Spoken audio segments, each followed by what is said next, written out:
Hi, son. You look sad. What's going on? Hi, Dad. I had an awful day at school. Everyone was laughing at me because I didn't know how to use the third conditional. Oh, come on, son. Don't feel bad about that. We go to school exactly to learn the things we don't know yet. And making mistakes is part of the process. If we already knew everything, there'd be no point in going to school at all. I don't know, Dad. I think I'm not smart enough. Okay, then, let me prove you wrong. I'll explain the third conditional to you in just 3 minutes. Okay, Dad. I'm listening. Well, son, 2 things you should know. First, let's look at the structure of the third conditional. We can use if plus the past perfect simple or the past perfect continuous in the if clause, and would or could or might have plus past participle in the result clause. For example, if Jennifer had gone to bed earlier, she wouldn't have been tired. Second, we use the third conditional to talk about imaginary situations in the past. When we imagine changing something that already happened and thinking about a different result.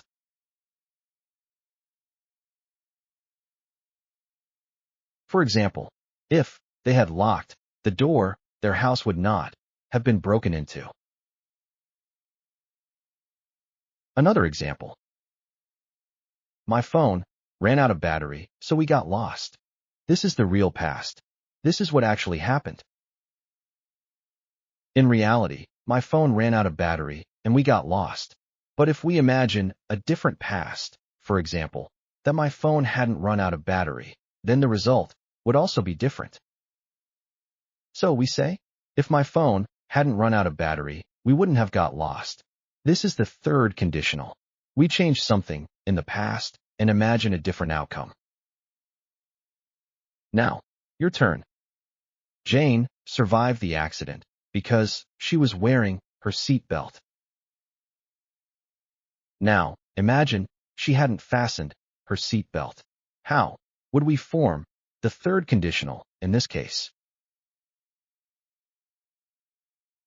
We would say, if she hadn't been wearing her seatbelt, she wouldn't have survived.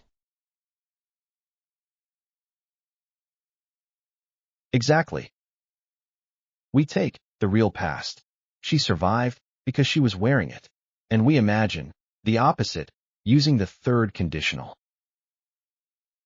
In this example, we used the past perfect continuous in the if clause because the original sentence used the past continuous. Because she was wearing her seatbelt. Another example. We didn't take a taxi, so we missed the plane. How would we form the third conditional in this case? We would say, if we had taken a taxi, we wouldn't have missed the plane. Exactly. Now, we should mention a common mistake. Many learners put never in the wrong place in the main clause. In the third conditional, never is placed after would or could or might and before have. So, the structure becomes if plus past perfect simple or past perfect continuous in the if clause, and would or could or might, plus never, plus have, plus past participle in the main clause. Example, if he had listened to me, he would never have made that mistake.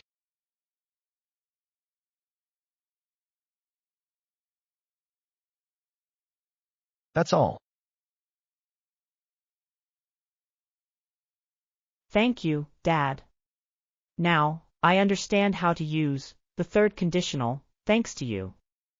I'm very happy.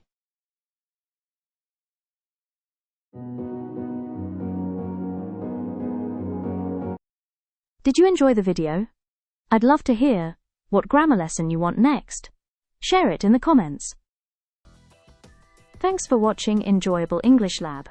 If you enjoyed this video, tell me in the comments what you want to see next. And of course, like, share and subscribe.